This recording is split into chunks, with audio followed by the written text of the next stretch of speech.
Me llamo Alejandra, tengo 34 años y estoy sentada en un juzgado de lo familiar, observando cómo mi esposo, con quien estuve casada 8 años, se ríe mientras firma los papeles del divorcio. Mauricio siempre pensó que yo era solo su mujer trofeo, sin ambiciones propias. Lo que nunca imaginó fue que, mientras él me engañaba con su compañera de oficina, yo estaba construyendo un imperio justo bajo sus narices. El juez está a punto de leer mi declaración financiera y no veo la hora de ver cómo desaparece esa sonrisa soberbia de su cara.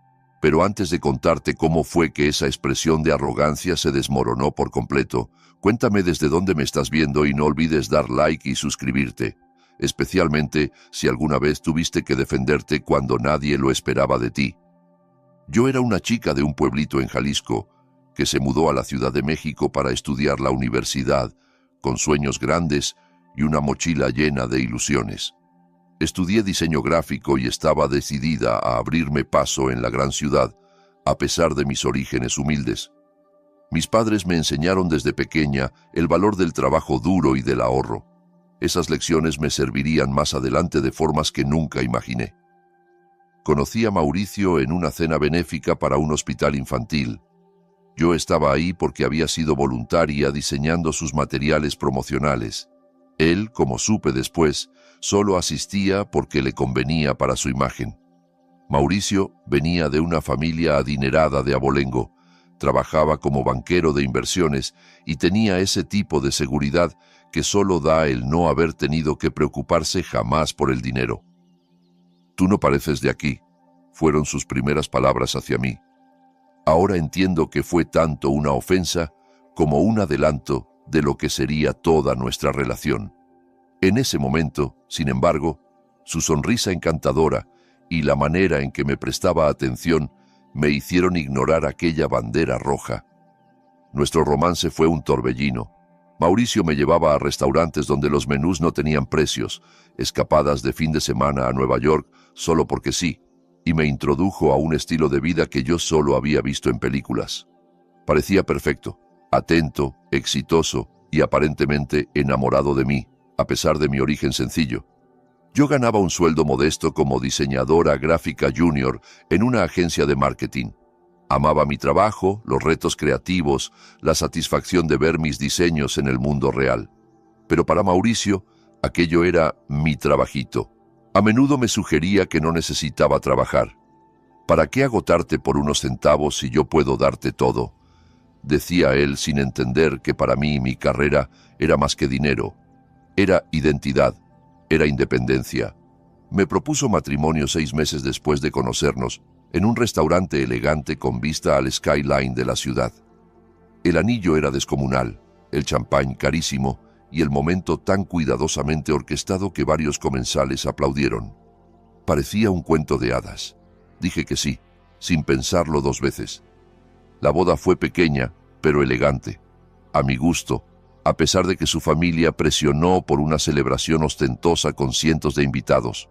Ahora que lo pienso, fue de las pocas veces que me mantuve firme frente a las expectativas de los Shannon, porque sí, su apellido original era Shannon. «Una boda modesta para una chica modesta», comentó su madre, Elvira, con una sonrisa apretada que nunca llegaba a sus ojos. Esa fue la primera vez que sentí claramente cómo me veía su familia, como alguien que no era lo suficientemente buena para su hijo.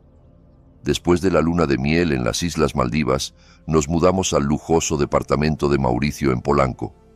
Todo era minimalista, carísimo y frío, exactamente como su familia. Intenté darle calidez, fotos, cuadros con color, detalles personales, pero Mauricio prefería la estética sobria, esa que demostraba riqueza más que personalidad. Los primeros signos de conflicto aparecieron pronto. Mauricio cuestionaba cada decisión decorativa que tomaba, criticaba a mis amistades y hacía comentarios sutiles pero hirientes sobre mi carrera. «El diseño gráfico está muy visto», dijo una vez después de conocer a mis compañeros. «Tú podrías ser excepcional, pero estás desperdiciando tu talento haciendo loguitos para empresas que nadie conoce». Intenté encajar en su círculo social. esposas de banqueros, empresarios, mujeres que pasaban sus días entre centros comerciales, spas y eventos de beneficencia. Eran amables en la superficie, pero jamás me aceptaron del todo. Una vez escuché a una de ellas durante una cena decir: «Ella es el experimento de Mauricio con la clase media». Cuando se lo conté a él, no me defendió. Solo sugirió que hiciera un esfuerzo por encajar mejor, que actualizara mi guardarropa, que tal vez tomara clases de tenis. «Solo necesitan ver que te estás adaptando a nuestro estilo de vida», dijo, como si mi identidad fuese un proyecto que podía rediseñar a su gusto. Los primeros años fueron una mezcla confusa de lujos y soledad. Me colmaba de regalos caros mientras mi autoestima se erosionaba poco a poco. Yo me estaba transformando en lo que él quería, una esposa de escaparate, que lo hiciera quedar bien en público, mientras la mujer creativa e independiente que fui alguna vez se desvanecía. A los 2 años de casados, las tensiones que se habían acumulado comenzaron a desbordarse. Mauricio siempre había sido meticuloso con las finanzas, pero su actitud se volvió cada vez más controladora. Aunque compartíamos cuentas, cuestionaba cada compra que yo hacía, mientras él gastaba a manos llenas sin consultarme nada. «¿De verdad necesitabas otro set de materiales de arte?», me decía revisando los estados de cuenta. «Son $200 que podrías haber invertido». Y sin embargo, no tenía reparo en gastar miles en relojes o palos de golf. Poco a poco, fui quedando aislada de mis amigos y familia. Las visitas a mis padres en Jalisco se hicieron esporádicas, porque Mauricio siempre tenía una excusa, una cena de negocios, un evento importante, o simplemente que Guadalajara es demasiado provinciana para mí. Mis amigos de la universidad dejaron de llamarme. Mauricio había dejado claro que no eran lo suficientemente sofisticados para entrar en su casa. «¿Tu amiga Leticia preguntó si nuestro vino era mexicano?», se burló una vez después de una cena que yo había organizado. «Como si fuéramos a servir vino nacional. Es vergonzoso, Alejandra». Mi carrera, que antes era un motivo de orgullo, se convirtió en una lucha constante. Cuando me ofrecieron una promoción a diseñadora senior, Mauricio no lo celebró. «¿Vale la pena ese pequeño aumento de sueldo a cambio de más horas fuera de casa?», cuestionó. «Recuerda que pronto queremos formar una familia». Eso era nuevo para mí. Cada vez que yo había mencionado tener hijos, él decía que no era el momento. Fue entonces cuando descubrí mi verdadera pasión, el marketing digital. La agencia donde trabajaba comenzó a expandir sus servicios y yo me ofrecí como voluntaria para aprender sobre analítica y estrategia. Tenía un talento natural para entender el comportamiento del consumidor y crear campañas efectivas. Ilusionada con esta nueva dirección, le conté a Mauricio que soñaba con tener mi propia firma boutique de marketing digital algún día. Su respuesta fue demoledora. «Sé realista, Alejandra. Emprender requiere sentido de negocios, y eso no es precisamente tu punto fuerte. Además, la mayoría de los negocios fracasan en el primer año». Nuestra manera de ver el dinero evidenciaba nuestras diferencias de fondo. Para él, todo se trataba de aparentar. La dirección correcta, el auto correcto, las vacaciones correctas. Yo, con mis raíces de clase media, creía en ahorrar, invertir con inteligencia y valorar lo útil, no lo ostentoso. Cuando se acercaba nuestro 3er aniversario, las noches de Mauricio trabajando hasta tarde se convirtieron en rutina. Un cliente importante, volatilidad del mercado, reportes trimestrales. Las excusas eran muchas, pero la ausencia constante. La mayoría de las noches cenaba sola, dormía sola y vivía como una mujer soltera, pero bajo el control financiero de una niña con mesada. Nuestra primera pelea verdaderamente seria ocurrió después de la cena navideña anual con su familia. En el coche, su madre me preguntó directamente cuándo le daríamos nietos. Respondí que yo estaba lista cuando él lo estuviera, pero él cambió de tema con habilidad. Cuando llegamos a casa, lo enfrenté. Su reacción fue fría. «Tener hijos es una responsabilidad y un gasto enorme», dijo, aflojándose la corbata. «Con tu carrera modesta y las expectativas de mi familia, Cualquier hijo nuestro necesitaría fondos fiduciarios, escuelas privadas, contactos adecuados. No estamos listos aún, financieramente. ¿No estamos listos?, pregunté confundida. Mauricio, ganas más de 1 millón al año. Tu familia tiene riqueza generacional. ¿Qué estamos esperando? Su respuesta fue reveladora. Mi dinero no es el problema. Tú aún no te has establecido adecuadamente. ¿Qué podrías aportar tú al futuro de un hijo? Sus palabras fueron como ácido. Durante semanas, su desprecio hacia mi trabajo, que en otra discusión incluso llamó un sueldo de chiste, se volvió una llaga que no cerraba. Y fue entonces cuando decidí que necesitaba independencia económica. No solo por mí, por mi cordura. Esa semana abrí una cuenta bancaria en otro banco. Solicité que una parte pequeña de mi sueldo se depositara ahí, no lo suficiente como para que él lo notara si revisaba las cuentas conjuntas, pero sí para empezar a construir algo mío. A la par, empecé a educarme sobre finanzas personales. Leí libros sobre inversión. Tomé cursos gratuitos en línea sobre administración de negocios. Me suscribí a boletines sobre emprendimiento. Todo lo hacía en modo incógnito. No podía dejar rastro digital que él pudiera encontrar. La mujer que un día se dejó seducir por cenas lujosas y gestos grandilocuentes comenzaba a despertar y empezaba a trazar su ruta de escape paso a paso. Mientras Mauricio seguía con sus viajes de negocios y cenas con clientes, yo preparaba los cimientos de mi independencia. Con mis ahorros crecientes, registré una empresa pequeña, Alejandra Guzmán Soluciones Digitales. Monté un sitio web profesional donde mostraba mi portafolio y mis servicios. Mi primer reto fue encontrar tiempo para trabajar sin que Mauricio lo supiera. Transformé el cuarto de visitas, casi nunca usado, en oficina. Le dije que era para hacer freelance y así aportar algo extra a la casa. Apenas le prestó atención. Para él, todo eso era solo un pasatiempo. Solo que no interfiera con nuestros compromisos sociales, me advirtió sin darle más importancia. Mi primera clienta llegó por casualidad, en una cafetería del barrio. Escuché a Sofía Álvarez, dueña de una panadería tradicional, quejarse por lo costoso que resultaban las agencias de marketing. No puedo pagar 5,000 pesos por una campaña, pero me están comiendo los negocios de cadena, le decía al barista. Me acerqué, me presenté, le conté mi experiencia y le ofrecí ayudarla por una fracción del precio, con la condición de que yo estaba armando mi portafolio.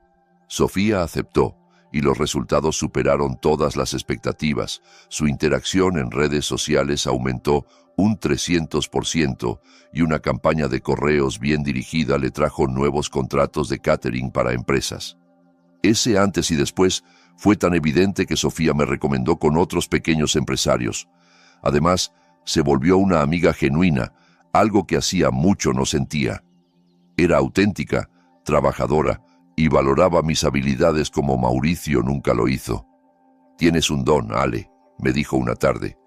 «Entiendes qué hace único a un negocio y sabes comunicarlo al cliente». Trabajaba de noche cuando Mauricio no estaba. Convertí nuestro vestidor en un pequeño estudio improvisado para hacer llamadas con clientes. Usaba cobijas viejas de la universidad para insonorizar. Cada cliente nuevo era una mezcla de euforia y miedo. Euforia porque el negocio crecía, miedo porque si me descubría habría confrontación. Cometí errores, cobré poco por proyectos complejos, prometí tiempos de entrega que me desbordaban. Pero aprendí. Cada cliente me enseñó algo sobre negocios, sobre poner límites, sobre valorar mi trabajo. Invertí mis ganancias en lo esencial: software, equipo, licencias. A veces ocultaba los cargos entre gastos domésticos, otras los pagaba en efectivo. En un año, mi cartera de clientes creció gracias al boca en boca. En vez de gastar las ganancias, las reinvertía en el negocio y también empecé a ahorrar para futuras inversiones. Mauricio seguía sin darse cuenta. Creía que mi renovada seguridad era por fin adaptarme a su mundo, no por realización profesional. El momento que lo cambió todo llegó cuando trabajé con una diseñadora de joyas local. Sus ventas se dispararon tras una campaña que le diseñé. tanto que su historia fue publicada en una revista para emprendedores. Tuve que rechazar que mencionaran mi nombre, alegando razones de privacidad, pero el éxito me dio credibilidad frente a clientes más grandes. Gracias a Sofía conocí a Natalia Kim, una empresaria tecnológica que había vendido su primera startup por varios millones y estaba lanzando un nuevo proyecto. Al principio me contrató para algo pequeño, pero pronto se convirtió en clienta habitual y mentora. «Estás cobrando demasiado poco para lo que sabes hacer», me dijo una tarde, revisando mi lista de tarifas. «Triplica tus precios y verás cómo cambia la percepción de tu valor». Y tenía razón. Al subir mis tarifas, en lugar de perder clientes, empecé a atraer negocios más consolidados, dispuestos a pagar por calidad. Natalia también me introdujo al mundo de la inversión, más allá de las cuentas de ahorro. «El dinero quieto pierde valor», me explicó. «Hay que ponerlo a trabajar».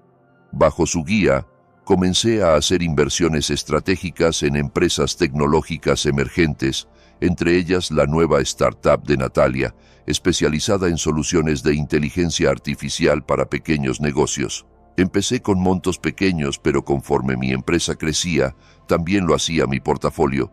La sensación de ver florecer tanto mi negocio como mis inversiones era embriagadora. Por primera vez desde que conocí a Mauricio, me sentía realmente viva, con propósito, con independencia. Estaba construyendo algo valioso por mis propios méritos. Durante ese tiempo seguí manteniendo la fachada de ser simplemente la esposa de Mauricio. En eventos sociales, sonreía cortésmente mientras las esposas de sus colegas hablaban de sus compras o de comités de caridad. Asistía a cenas de trabajo con él y cumplía a la perfección el rol de esposa ejemplar, mientras por dentro dirigía una empresa en crecimiento y tomaba decisiones financieras que transformarían mi futuro. Llevar esa doble vida era agotador, pero a la vez empoderante. Cada nuevo cliente, cada campaña exitosa, cada inversión acertada, era un paso más hacia la libertad que cada vez comprendía con mayor claridad que necesitaba. A los 5 años de casados, la fachada empezó a resquebrajarse. Todo comenzó con un mensaje que apareció en el celular de Mauricio mientras él se duchaba. Una vista previa en la pantalla mostraba un texto de alguien llamado V. «Ya te extraño. Anoche fue». El resto del mensaje desapareció antes de que pudiera leerlo, pero la sospecha quedó sembrada y era imposible ignorarla. Mauricio se había vuelto aún más distante de lo habitual, y no era raro que regresara oliendo a un perfume que no era mío. Siempre decía que era por abrazar clientes al despedirse. En vez de confrontarlo de inmediato, decidí observar. Analicé sus patrones. Reuniones los jueves hasta tarde, supuestas conferencias de fin de semana de las que no encontraba rastro en internet, cenas con clientes siempre en el mismo restaurante lujoso. El jueves siguiente, le dije que iría a ayudar a Sofía con un evento especial en su panadería. En realidad, estacioné mi auto cerca del restaurante al que solía ir. A las 8:30 llegó su BMW. 10 minutos después, apareció un Audi plateado, del que bajó una mujer de cabello largo y oscuro. Incluso a distancia, reconocí a Vanessa Paredes, su compañera de la firma. Los vi abrazarse de una forma que no dejaba dudas. Eso no era una relación profesional. Lo besó antes de entrar. Me temblaban las manos mientras tomaba fotos con el celular. El estómago se me hizo un nudo de rabia y certeza. Esperé media hora antes de entrar. Estaban en una mesa en la esquina. Él le tenía la mano encima y se inclinaban el uno hacia el otro, en tono íntimo. Me acerqué en silencio, con el corazón latiendo con tanta fuerza que juraba que se escuchaba. «Con razón las reuniones nocturnas», dije, con voz más firme de lo que imaginaba. Mauricio se sobresaltó. Su rostro pasó por sorpresa, culpa, y terminó en fastidio por haber sido descubierto. Vanessa tuvo la decencia de ruborizarse y excusarse para ir al baño. «Alejandra, no es lo que parece», empezó con ese tono de vendedor que usaba con sus clientes difíciles. «Ah, ¿no? Porque parece que estás cenando con tu amante mientras tu esposa cree que estás trabajando». La conversación fue surreal. Mauricio pidió disculpas a medias, dijo que solo era algo físico y tuvo el descaro de culparme por su infidelidad. «Te has obsesionado con tus proyectitos freelance», dijo en voz baja, viendo que otros comensales empezaban a notar la tensión. «Te has vuelto aburrida, Alejandra, sin ambición. ¿Cuándo fue la última vez que hiciste un esfuerzo por nuestro matrimonio?» Salí del restaurante sola. Manejé sin rumbo por horas antes de volver al departamento.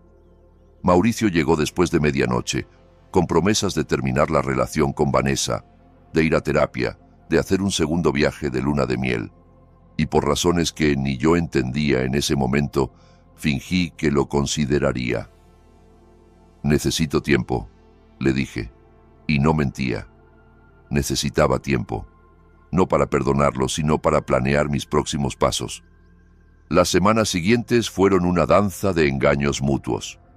Mauricio se volvió extrañamente atento, flores, cenas, detalles. Mientras tanto, yo aprovechaba mis reuniones con clientes para consultar con abogados de divorcio. Una de esas abogadas, Teresa Vargas, recomendada por Natalia, era una fuerza de la naturaleza. Me expuso con claridad la realidad de mi situación. En México, el reparto de bienes se hace conforme al régimen matrimonial. Sin capitulaciones, los bienes adquiridos durante el matrimonio se consideran mancomunados. Aprendí sobre las complejidades de divorciarse de alguien con dinero familiar, la necesidad de documentar todo y la importancia de actuar con inteligencia. Teresa me aconsejó reunir toda la información posible antes de dar un paso. El conocimiento es poder, Alejandra, especialmente en un divorcio. Mi labor de investigación terminó abruptamente cuando Mauricio encontró mi historial de búsqueda en la computadora compartida. Olvidé usar el modo incógnito en una búsqueda, proceso de descubrimiento financiero en el divorcio. Su reacción fue inmediata y aterradora. Me acorraló en la cocina, agitaba su celular con una captura de pantalla. ¿Esto es lo que has estado haciendo? ¿Planeando divorciarte y quitarme mi dinero? Su cara estaba roja, una vena saltaba en su frente. Déjame decirte algo, Alejandra. Sin mí no eres nada, nada. Los abogados de mi familia se encargarán de eso. Me mantuve serena, lo cual solo lo enfureció más. No estoy planeando nada, Mauricio. Solo investigaba después de lo que pasó. ¿Tú no harías lo mismo?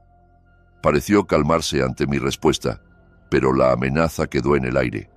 Esa noche moví todos mis documentos importantes a una nube segura y comencé a transferir archivos digitales a memorias que guardé en una caja fuerte en el banco. Mauricio no tenía idea. El golpe final llegó 3 semanas después. Mientras organizaba nuestro closet, una tarea en la que él nunca se involucraba, encontré una pequeña caja de joyería escondida dentro de unas botas invernales. Dentro había un recibo de Tiffany's por una pulsera de diamantes, fechada 2 meses atrás. Yo nunca recibí tal regalo. A pesar de saber de la infidelidad, esa prueba física de su inversión emocional en otra mujer me dolió de una forma inesperada. El recibo mostraba una compra de casi 300,000 pesos, dinero que, en teoría, era de ambos.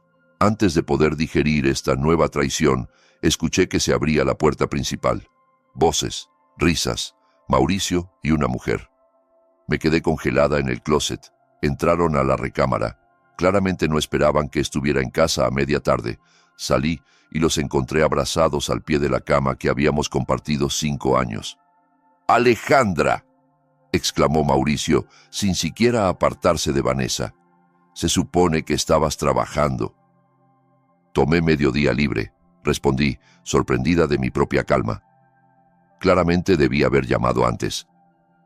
Lo que siguió no fue la escena dramática que muestran en las películas. Mauricio fue frío y pragmático. «Bueno, esto ahorra una conversación incómoda», dijo, acomodándose la corbata. «Quiero el divorcio, Alejandra. Vanessa y yo tenemos planes a futuro».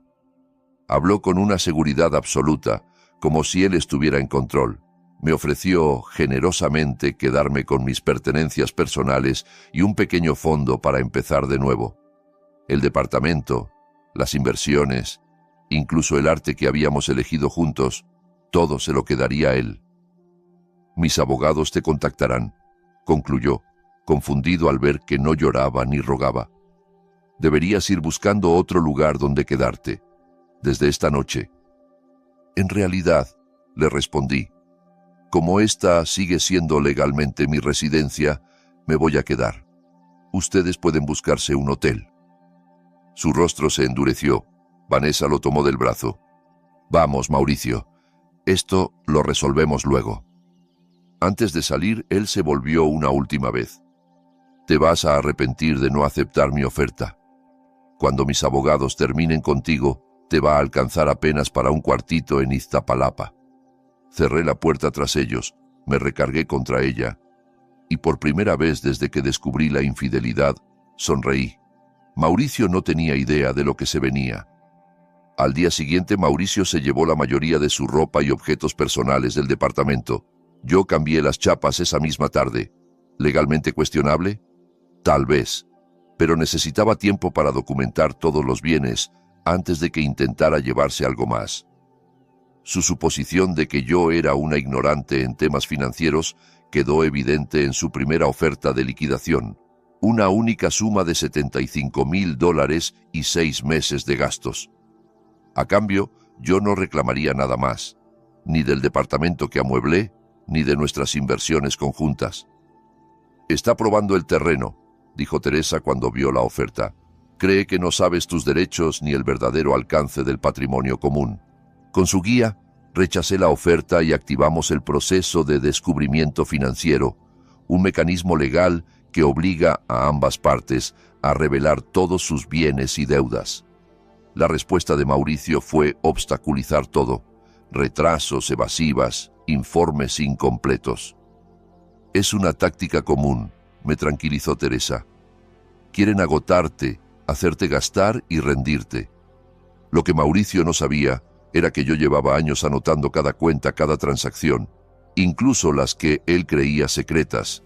Y más importante, ya tenía mis propios recursos y eran significativos. Después de evaluar todo con Teresa, decidimos ocultar temporalmente el verdadero valor de mi empresa e inversiones durante las primeras fases del juicio. Legalmente, los negocios fundados durante el matrimonio pueden considerarse bienes comunes, pero Teresa encontró una posible excepción. Mauricio había desalentado activamente mi emprendimiento y nunca aportó ni un peso para su creación. Revelaremos todo en el momento adecuado, me aseguró. Por ahora, dejemos que siga creyendo su propio cuento sobre ti. Mientras el proceso legal avanzaba lentamente, Mauricio inició su propia campaña social.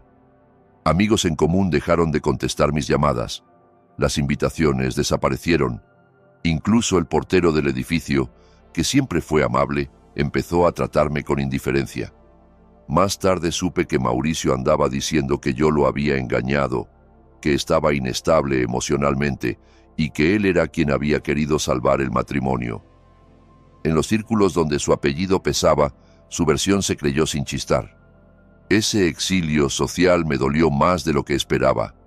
Gente con la que había compartido cenas, fiestas, secretos, desaparecieron de mi vida sin escuchar mi versión. Todos menos Sofía y Natalia, que se mantuvieron firmes.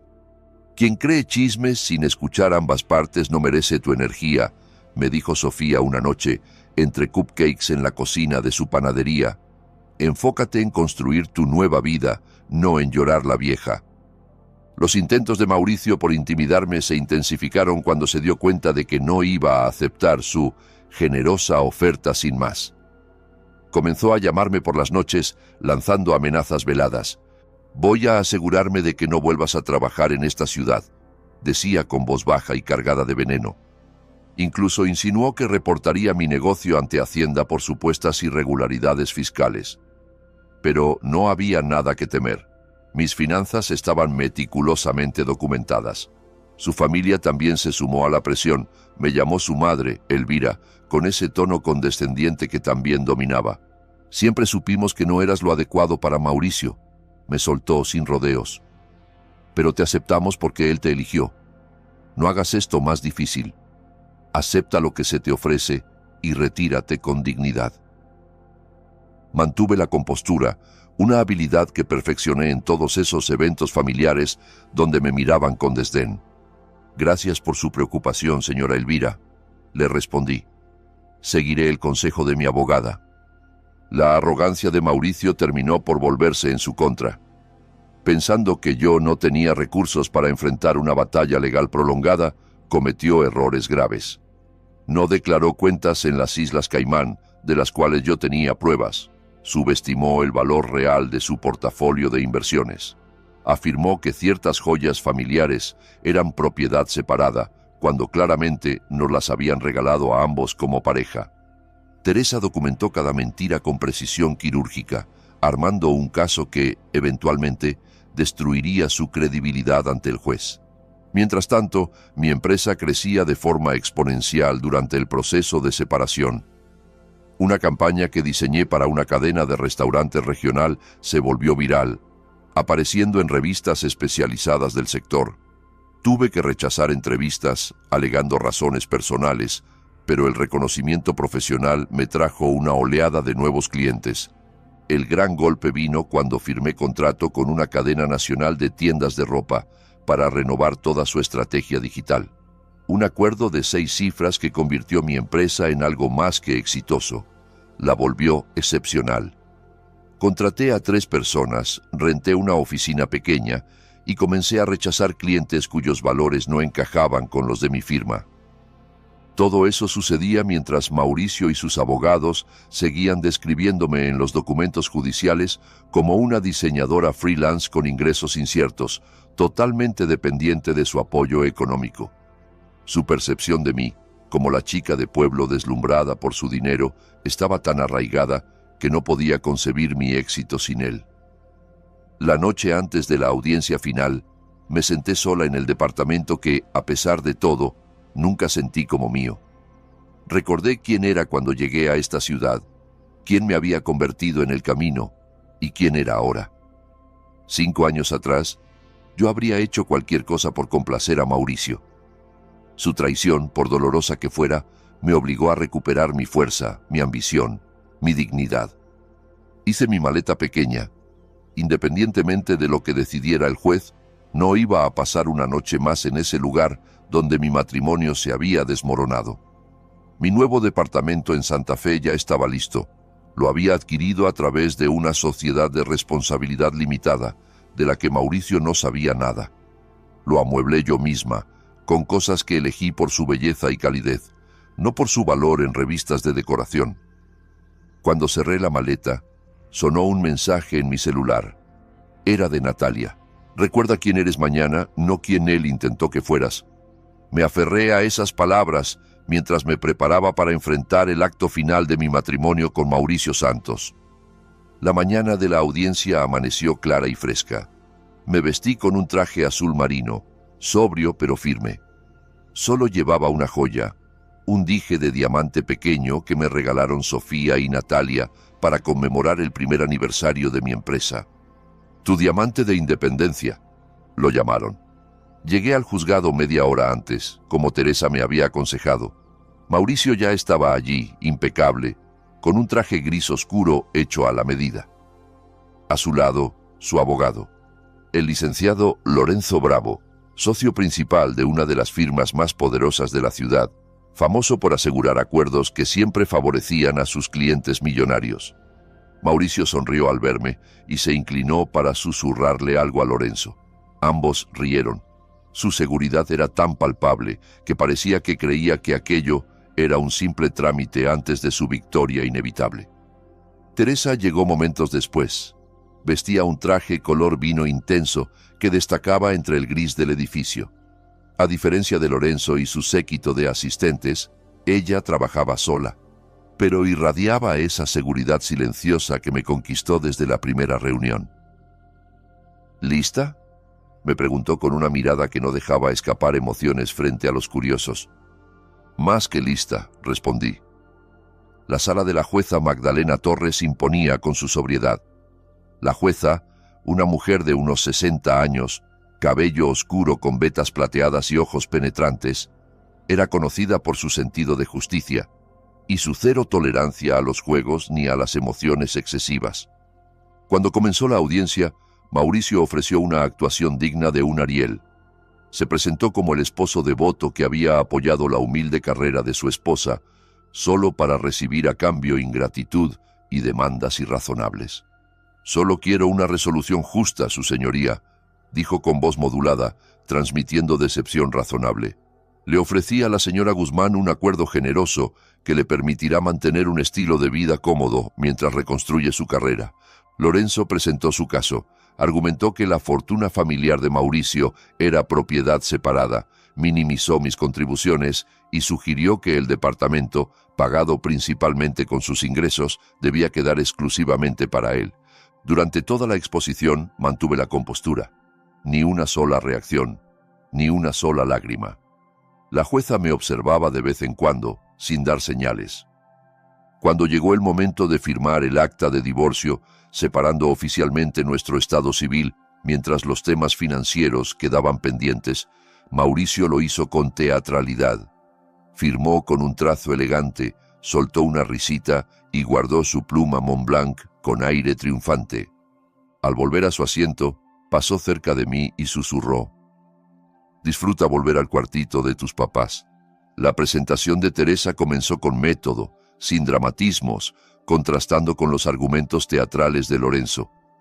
Expuso las mentiras financieras de Mauricio durante el matrimonio, las cuentas ocultas, los regalos a Vanessa, el patrón de control económico. «Su señoría», dijo Teresa con voz firme, «el señor Santos no ha revelado de forma completa los bienes conyugales, como exige la ley en este estado». Presentó documentos con fechas, números de cuenta y montos aproximados. Mauricio se removía en su asiento. La sonrisa confiada se desdibujaba con cada hoja que Teresa entregaba. Lorenzo pidió un receso. La jueza lo negó. «Prefiero continuar, licenciado. Me interesa especialmente escuchar sobre estos activos no declarados». El ambiente se tensó.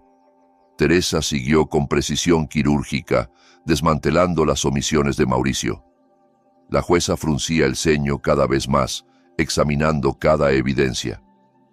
«Además», continuó Teresa, «solicitamos que el tribunal considere el patrimonio independiente de la señora Guzmán, establecido durante el matrimonio, sin aportación alguna del señor Santos». Era el momento que habíamos preparado con tanto cuidado. «Explíquese, abogada», pidió la jueza Torres mirando por encima de sus lentes. La señora Guzmán fundó una empresa de marketing digital durante el matrimonio. El señor Santos no solo no contribuyó en nada, sino que la menospreció constantemente, como lo demuestran estos mensajes.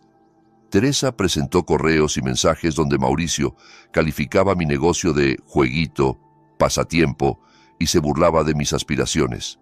Por primera vez, la jueza me dirigió la palabra: «Señora Guzmán, ¿ha entregado al tribunal la información completa sobre esa empresa?» «Aún no, su señoría, pero tengo todo listo para entregarlo hoy mismo». Teresa le pasó al secretario judicial un sobre sellado con mi declaración financiera completa, la cual habíamos guardado hasta este preciso instante.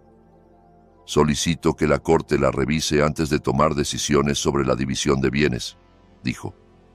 La jueza asintió y abrió el sobre. El silencio llenó la sala. Su ceño se alzó levemente mientras leía. Fue la única señal de sorpresa en su rostro imperturbable. Después de unos minutos eternos, alzó la mirada. «Para constancia, leeré el resumen de los activos de la señora Guzmán». Mi corazón latía como tambor. Alejandra Guzmán Soluciones Digitales, empresa fundada hace 3 años. Valor actual estimado por ingresos y contratos: $1.200.000. La cabeza de Mauricio se alzó de golpe. Su rostro de incredulidad era casi cómico. Portafolio de inversión, incluyendo acciones tecnológicas e inversión en startups, $1.800.000. Mauricio apretó los puños, los nudillos blancos. Propiedad inmobiliaria, un departamento adquirido hace 3 meses, valorado en $950.000. Su cara se descompuso, pálido, tieso. Activos totales, $6.950.000, concluyó la jueza. Un silencio absoluto reinó en la sala. Mauricio me miraba como si estuviera viendo a una desconocida, y en cierto modo, así era. Por primera vez, sentí alivio. No orgullo, no venganza. Solo la tranquilidad de ver que la verdad, por fin, salía a la luz. «Señor Santos», dijo la jueza, ¿desea modificar alguna de sus declaraciones previas respecto a la dependencia económica de su esposa? Mauricio no respondió. Lorenzo se levantó. «Su señoría, no teníamos conocimiento de estos activos. Alegamos que, al haberse generado durante el matrimonio, el señor Santos tiene derecho a una parte equitativa». Teresa sonrió con seguridad. «Remito a la Corte al párrafo 23 del acuerdo prenupcial, firmado por ambas partes. Ese era nuestro as bajo la manga. Años atrás, al revisar el prenupcial, Teresa detectó una cláusula que los propios abogados de Mauricio habían incluido. Decía que cualquier negocio fundado por uno de los cónyuges durante el matrimonio, sin inversión del otro, seguiría siendo propiedad exclusiva de quien lo hubiera creado en caso de divorcio. La cláusula, pensada para proteger al señor Santos, explicó Teresa, también protege a la señora Guzmán, cuya empresa fue construida sin ninguna participación ni apoyo de él. La jueza revisó el documento con detenimiento. «El lenguaje es claro», dijo finalmente. «Continúe, licenciada». Teresa presentó pruebas de que yo había creado el negocio desde cero, con mis propios ahorros, reinvirtiendo utilidades. También incluyó declaraciones de clientas como Natalia y Sofía, que avalaban mi trabajo independiente y mis capacidades. Mientras Teresa hablaba, observaba a Mauricio. El mismo que había reído al firmar los papeles del divorcio una hora antes, ahora estaba inmóvil, roto. Vanessa, que había estado sentada en la parte trasera de la sala, se levantó y salió sin decir palabra. La jueza se tomó 30 minutos para revisar todo. Cuando regresó, su veredicto fue claro. Con base en las pruebas y el acuerdo prenupcial, la Corte determina que Alejandra Guzmán Soluciones Digitales y su portafolio de inversiones constituyen propiedad separada de la señora Guzmán. Mauricio soltó un ruido ahogado, mitad jadeo, mitad protesta. Además, continuó la jueza, dada la falta de transparencia del señor Santos respecto a los bienes conyugales, la división del resto de los activos será más favorable a la señora Guzmán. El resto fue un torrente legal que apenas escuché. Lo esencial era claro. Me quedaba con mi empresa, mis inversiones y mi nuevo hogar. El departamento sería vendido y el dinero dividido de acuerdo con la fórmula dictada por la Corte. Al salir, Mauricio se me acercó, su abogado intentando detenerlo. «Todo esto lo planeaste», me espetó entre dientes, humillado y furioso. «Años esperando destruirme». Lo miré a los ojos, sin odio, sin miedo. «No, Mauricio. Mientras tú destruías lo que teníamos, yo construía algo para mí. Esa es la diferencia entre tú y yo». Teresa me tomó del brazo y lo dejamos atrás, solo, en esa sala vacía donde su soberbia se había hecho polvo. Salir de ese juzgado no fue una victoria, fue una liberación. Sentí cómo se desprendía el peso de años de mentiras, tanto suyas como las que yo tuve que ocultar por sobrevivir. Mauricio intentó interceptarme afuera. Ya no era hostil. Su tono era incómodamente amable.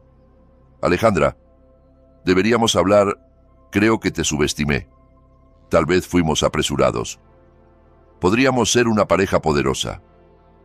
Estuve a punto de reír. Qué transparencia tan grotesca. Ahora que conocía mi patrimonio, volvía a interesarle. «No hay nada que discutir, Mauricio. El juez ya decidió». «Aún me importas», dijo. «Lo que construiste lo podríamos hacer juntos». Teresa lo interrumpió con frialdad. «Toda comunicación será exclusivamente a través de abogados a partir de ahora». Esa noche cené con Sofía, Natalia y Teresa en un restaurante tranquilo con vista al lago. Pedimos champán, no para celebrar que Mauricio había perdido, sino para brindar por los comienzos nuevos. «Por Alejandra», dijo Natalia levantando su copa, «que construyó un imperio mientras un tonto miraba para otro lado». Una semana después me mudé a mi nuevo penthouse, elegido por mí, decorado por mí, con ventanas que daban al cielo abierto y espacios cálidos, lejos del lujo frío que había compartido con Mauricio. Con el divorcio ya finalizado, pude salir al mundo con mi empresa. Expandí mis oficinas. Contraté un equipo con mi misma visión: ayudar a negocios auténticos a conectar con sus clientes.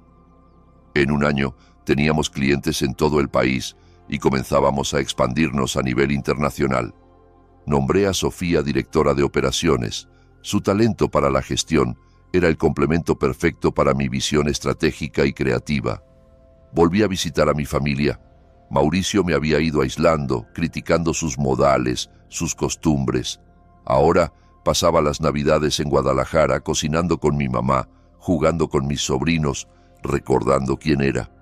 «Siempre supimos que eras extraordinaria», me dijo mi mamá. «Solo nos preocupaba que lo olvidaras. Aunque todo iba bien profesionalmente, emocionalmente no siempre fue fácil. A veces despertaba con rabia por haberme minimizado tanto, o me preguntaba cómo no vi las señales. Empecé terapia.